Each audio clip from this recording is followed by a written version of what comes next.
I dag skal vi læse fra Bhagavad Gita. Skal det foregå på dansk eller engelsk? Engelsk. Skal det være det? Not everyone understand English. Nej, jeg vil forstå dansk. Nej, du forstår den. Just English. Engelsk. Forstår jeg engelsk? Jeg tror det. Det er ikke mig, siger hun. Står du ikke? Ja, men din mor kan oversætte for dig. Og du alligevel synes, det er kedeligt, det jeg siger, så det gør ikke så meget. Krishna, Krishna, Krishna. Yeah, so then we'll take it in English. So we'll start with the invocation. Please repeat after me. Om Namo Bhagavate Vasudevaya. Om Namo Bhagavate Vasudevaya. Om Namo Bhagavate Vasudevaya. Om Namo Bhagavate Vasudevaya. Om Namo Bhagavate Vasudevaya. Om Namo Bhagavate Vasudevaya. So I picked this verse 7:4 from the Bhagavad Gita. And I'll just read the Sanskrit and the translation. Usually when we have class, the devotees, they also read the Sanskrit, but I don't see any. They haven't written it down on the board, so I'll just read it.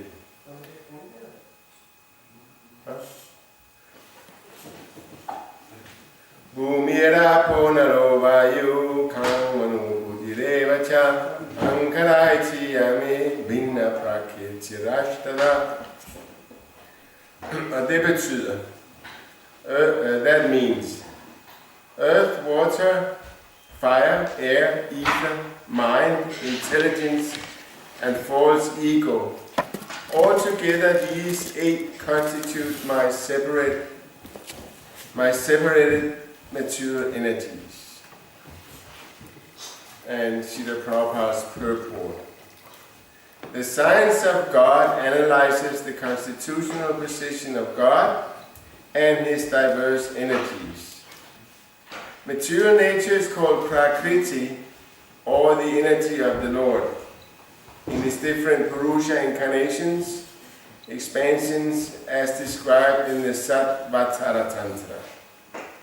Vishnustu Trinarupani Purushakhyanyaho Vidu Ekantu Manatas Rishtri Vitiyamtvanda Sangstitam Tritiyam Sarya Bhutastan Tani Gatva Vimuchate. For material creation, Lord Krishna's plenary expansion assumes 3 Vishnus.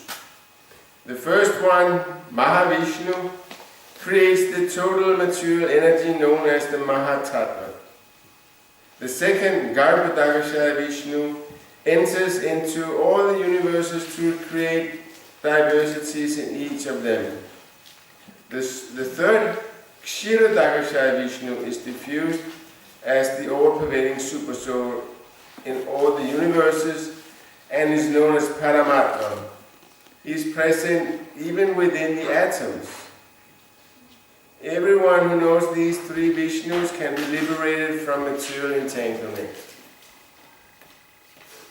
The material world is a temporary manifestation of one of the energies of the Lord. All the activities of the material world are directed by these 3 Vishnu expansions of Lord Krishna. These Purushas are called incarnations. Generally, one who does not know the science of God, Krishna, assumes that this material world is for the enjoyment of the living entities, and that the living entities are the Purushas, the courses, controllers and enjoyers of the material energy. According to Bhagavad Gita, this atheistic conclusion is false. In the verse under discussion, it is stated that Krishna is the original cause of the material manifestations. Srimad Bhagavatam also confirms this. The ingredients of the material manifestation are separated energies of the Lord. Even the Brahma Jyoti, which is the ultimate goal of the impersonalists, is a spiritual energy manifested in the spiritual sky. There are no spiritual diversities in the Brahma-jyoti as there are in the Vaikuntha lokas, and the impersonalists accept this Brahma-jyoti as the ultimate eternal goal. The Paramatma manifestation is also a temporary, all-pervasive aspect of the Kshiradakasha Vishnu.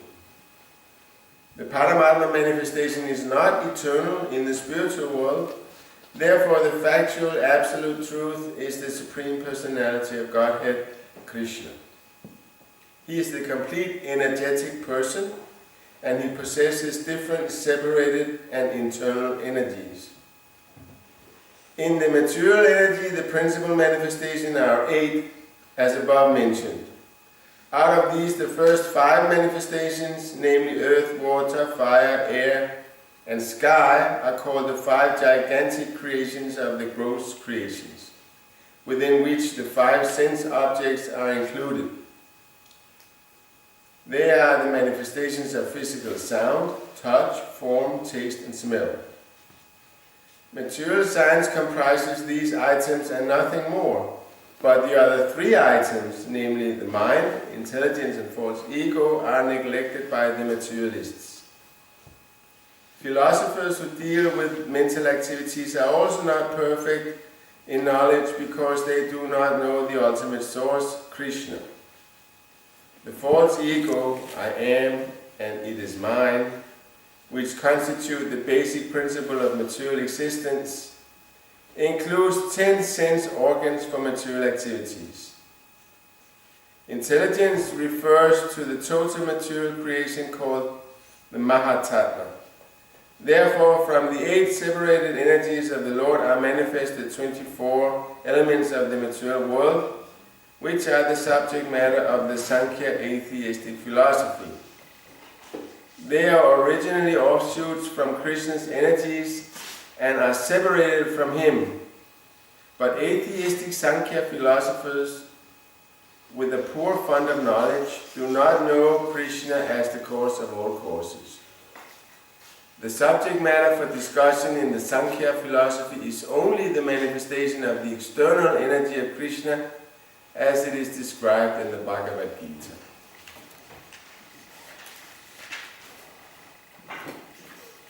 Oma Gyana Timiranda Shakana Gyana Saladaya Chaksurun Tamina Tasmai Sri Guruvinaman. I was born in the darkest ignorance, but my spiritual master opened my eyes with a torchlight of knowledge. So, what we should note here that this is a description of the total reality that we experience.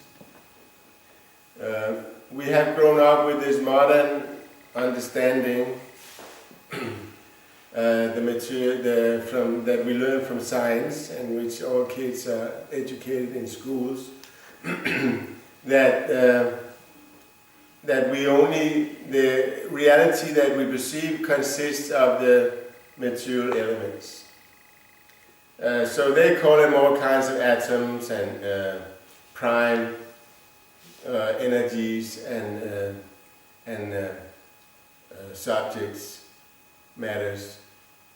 But here we also have the subtle matter, which is included in Krishna's material creation. And that is the mind and the intelligence and the false ego. We could call them the psychic elements. So material science, they only deal with the physical elements. But Krishna also explains here that there are 3 more elements to this material creation, and they are the psychic elements, the mind, the intelligence, and the false ego. So now that the modern scientists, they say that the mental activities and the things that go on in the mind, they are just a result of gross matter, the chemical interaction. But that is actually not the case. And because we have these things going on in the mind, it is described that the mind has 3 functions. It thinks, it feels, and it wills. And the intelligence, which is the second of the psychic elements, also has three functions. It remembers, it discriminates, and it doubts. So an intelligent person here actually sometimes doubts. That's the function of the intelligence. Is it like this or is it like that? That's intelligence, discriminating. And the false ego just has one function, which is to make us believe that we are this body. So, but once, and Prabhupada spent a great deal in his preaching mission when he came he came from India to the United States, because actually nobody in India wanted to even listen to Prabhupada when he wanted to preach Krishna consciousness, because even in India religion is such a confused affair. Like there's so many religions in India, we call them Hinduism. But Hinduism is so many things. It's so many religions. Some they worship Ganesh, some they worship Shiva, some they worship Durga, Mother Nature, some they worship snakes. There's so many things that are going on in the name of Hinduism. Actually, Hinduism is not a Sanskrit term. In India, of course, nowadays they call themselves Hindus, but originally it was a term which was coined by the Muslims, because they call the people living on the other side of the river Sindhu, and they can't say, somehow they can't say S, so they call them Hindu. The ones that live there by the Sindhu, so they call them Hindu. But the Hinduism is more or less a meaningless term. If you say this guy's a Hindu, it doesn't mean anything, because you don't know what does it actually mean. Who does he think God is? And they have so many ideas about God. But basically, to cook it down, so for our understanding, they have three main directions in Hinduism, and that is the impersonalistic, those who think that God is just the great energy, the great light. And then we have the Vaishnavas, which we represent, that we say God is a person. And then they have the ones who worship Mother Durga. Basically they worship nature. And we can see how this is also, like many ancient people and tribal forests, they would worship nature. And even Krishna says in the Bhagavad Gita that we have to give offerings to nature in the form of the demigods. Otherwise we cannot live in peace with nature. Like nowadays we take so many things out of nature, but we don't give anything back. And therefore nature is not very satisfied with us. In fact, nature is very angry right now with the human culture. Somebody has figured out that if we take all the natural catastrophes within the last 10 years, they are as much as there has been in the last 100 years. In fact, there have been more natural catastrophes within the last 10 years than within the last 100 years combined. And then within the last 2 years, there have been more natural catastrophes than in the last 10 years combined. So that means we can see, we can observe an escalation of natural catastrophes. Some may say, but that's just chance, random chance. But we say this is a sign that nature is not angry, because actually nature is a woman. Nature is a goddess called Durga or Parvati. And we all know what happens if we don't treat women nicely, then we get hell. And that's what's happening actually when we don't treat Mother Nature nicely, because she's a woman, as she will give us hell, and that's what she's doing right now. So the only solution to this is by somehow appeasing her. In former ages they did this by all kinds of offerings. Some they would even have human sacrifices. Of course, there are stories in the Vedas about people who would offer human beings to Mother Durga, but she wasn't very happy with that. And they were killed. So this idea that human sacrifice, animal sacrifice, in the Christian idea they had this idea that they would slaughter lambs in the churches. And they would say, now you're purified by the blood of the lamb. But Jesus came and he to revolt against that. And he said that's not necessary. To satisfy nature you don't have to slaughter someone or kill someone.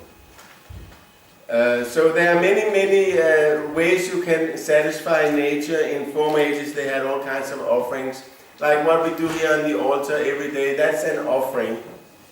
That we offer 5 like touch, smell, form, and sight. Like with the incense, that's to satisfy Krishna's smell, and the lamp, the little ghee lamp, is for his sight, and the flower we offer is for his smell, and the water is for his taste. So these are very harmless offerings that anyone can do. And this can also be done to nature. But then it is said that in this age, because in former ages, people, they were more, they were more intelligent. We have grown up with the idea that in the beginning, people, they were very primitive. And then gradually they became more and more intelligent. And then they say that this present culture is the culmination of all human knowledge and progress. But we say the direct opposite, that in former ages people were very elevated and much more intelligent, and actually they become more and more stupid and more unintelligent. And it is actually a fact. If you watch the news, they have so many complaints about children in schools, how they're actually becoming more and more stupid, and they need more and more help from the teachers, and they have to have more and more help, special classes for children with special needs. So it's not a fact that people are becoming more and more intelligent and more wise. It's actually a fact that people are becoming less and less intelligent. So therefore Krishna has given a very easy form of sacrifice, because we need to perform sacrifice for God and for nature. Otherwise nature will give us hell. And so it is said that the sacrifice for this age is the Hare Krishna mantra. It is directly stated in the Vedas.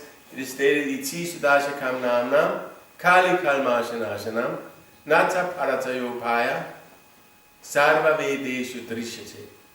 Sarva vedeshu drishyate means you'll have looked at all the Vedas. Sarva Veda, drishyate means to see. When you have looked at all the Vedas, studied all the Vedas, you will find no more sublime method of religion than this mantra, Iti sudashakam namnam kali kalmashanashanam.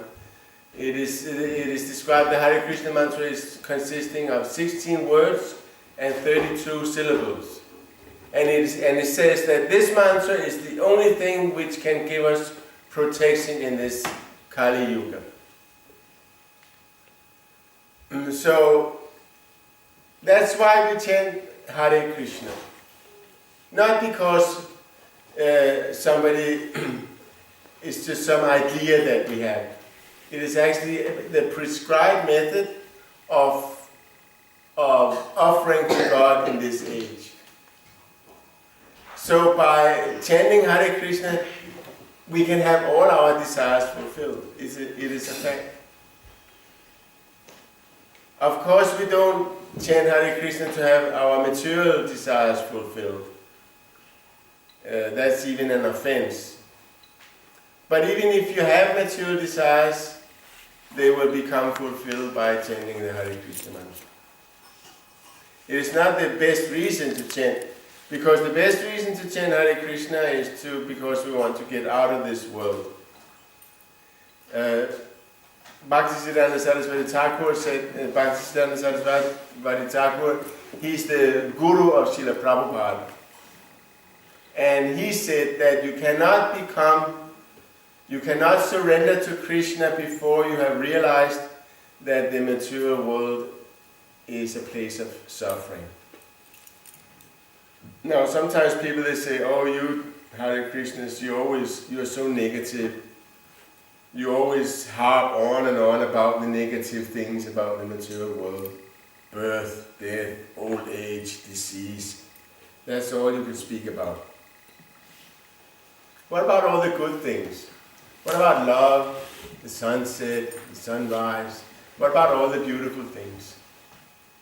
And of course, the material world is a very beautiful place because it's made by Krishna. So, of course, it's a beautiful place. But the thing is that it is a place of suffering. The bottom line is suffering. Even if, let's say that a person has very good karma and he gets everything that he wants, he gets the most beautiful wife, the most nice kids, well educated, all the money he wants, nice job. So what's the question of suffering? He doesn't suffer, we say. He's enjoying good karma.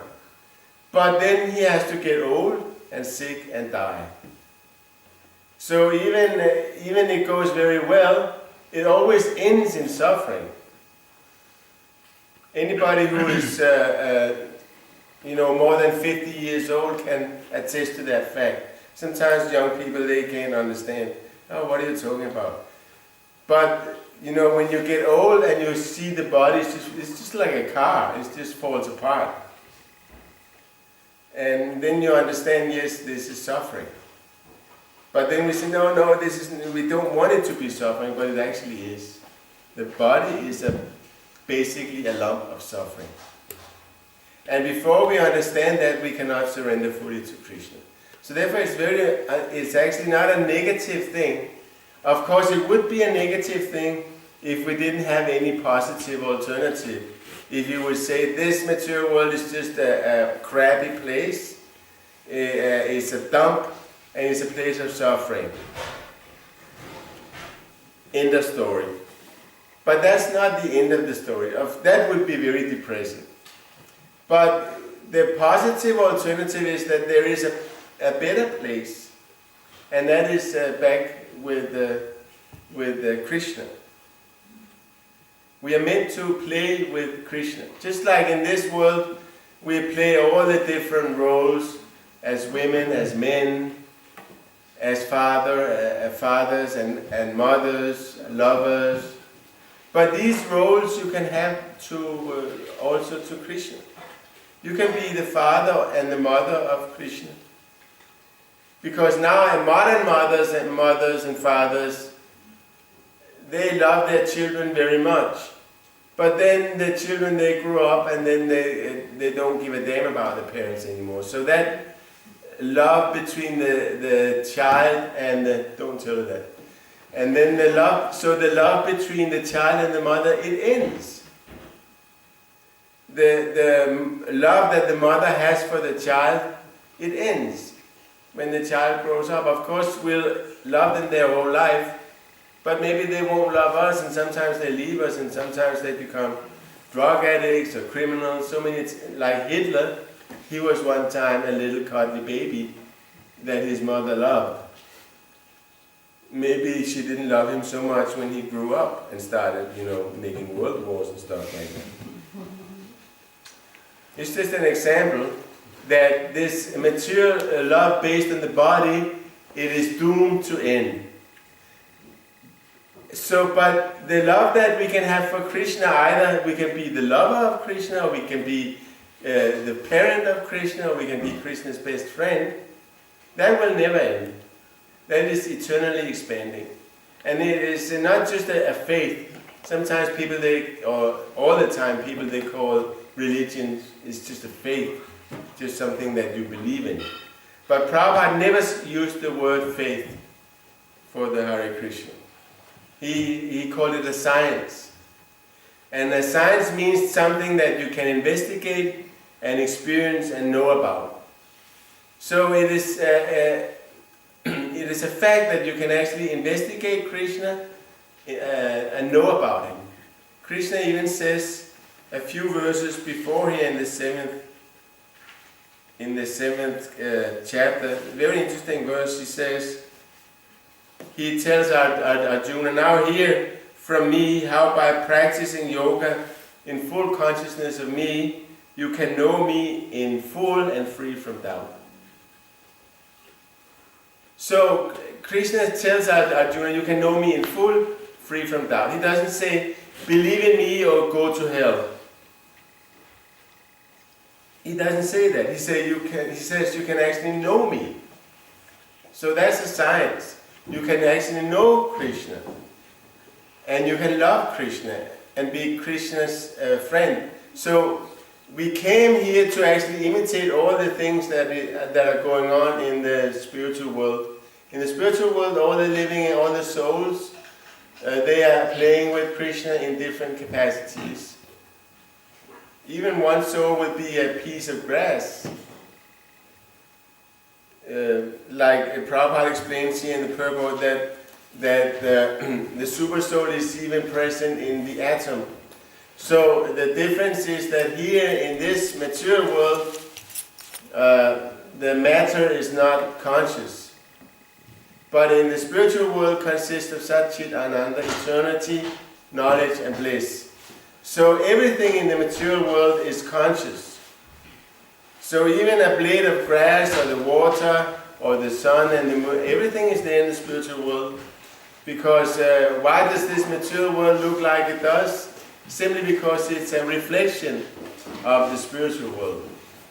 So in the spiritual world where Krishna is, everything is conscious.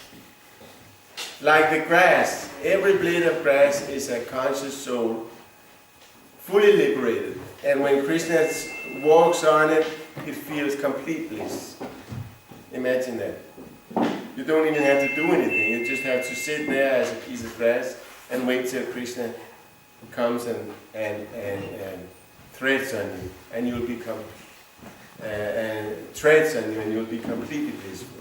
And in the meantime, while you're waiting for Krishna to come in and put his foot on you, you're still blissful, because Sat-Chit Ananda, that is the soul.